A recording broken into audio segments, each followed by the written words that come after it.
আমাদেরকে জবাবদিহিতা যদি নিশ্চিত করতে হয়, গণতন্ত্রকে যদি নিশ্চিত করতে হবে, তবে অবশ্যই আরেকটি বিষয় আমাদেরকে নিশ্চিত করতে হবে, যেটি বিএনপির একটি ট্র্যাডিশন, যেটি বিএনপি যখনই রাষ্ট্র পরিচালনার সুযোগ পেয়েছে সবসময় বিএনপি চেষ্টা করেছে এই প্র্যাকটিসটিকে অব্যাহত রাখতে।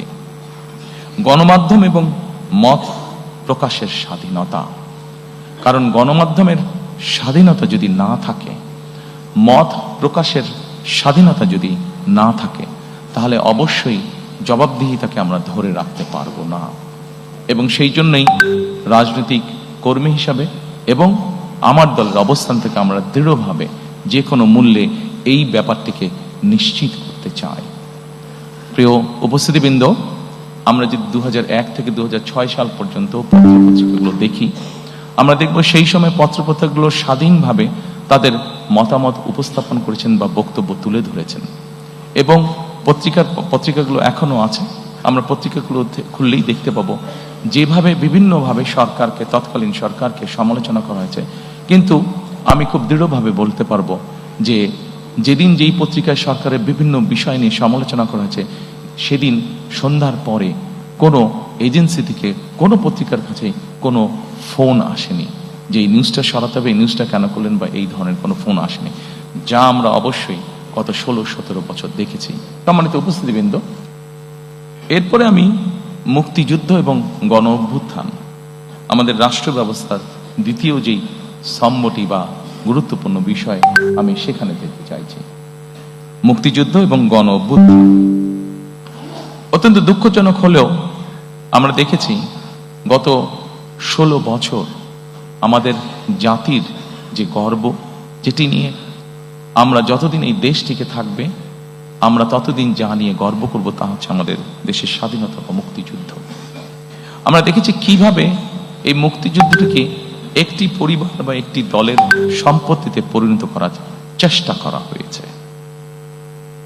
সম্মানিত উপস্থিতিবৃন্দ, আমরা মনে করি নিরপেক্ষভাবে মুক্তিযুদ্ধের স্মৃতি সংরক্ষণ করা এটি একটি জাতীয় দায়িত্ব, এবং আমরা সকলেরকে সাথে নিয়ে, সকলের পরামর্শক্রমে, উপদেশক্রমে আগামীতে এই বিষয়টিকে আমরা উপস্থাপন করতে চাই নিরপেক্ষভাবে জাতির সামনে।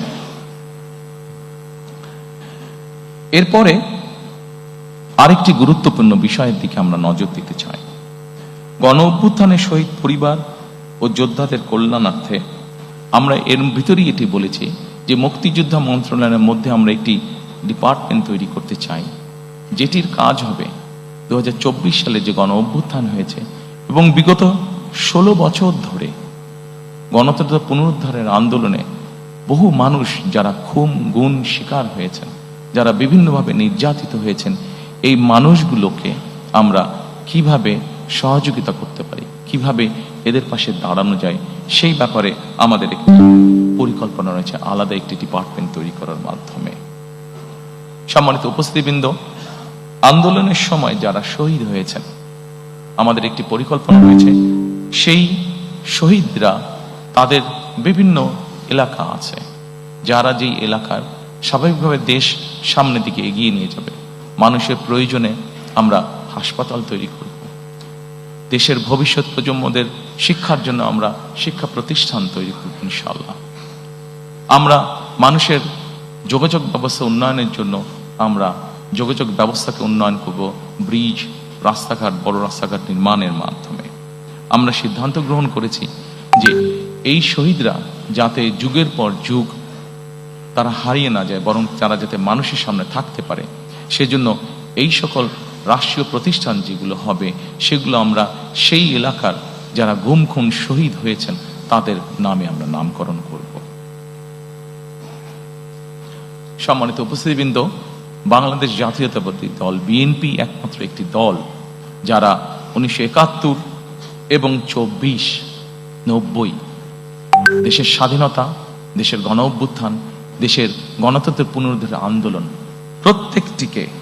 প্রত্যেকটিকে বিএনপি একমাত্র রাজনৈতিক দল যারা ধারণ করে বা করতে পারে।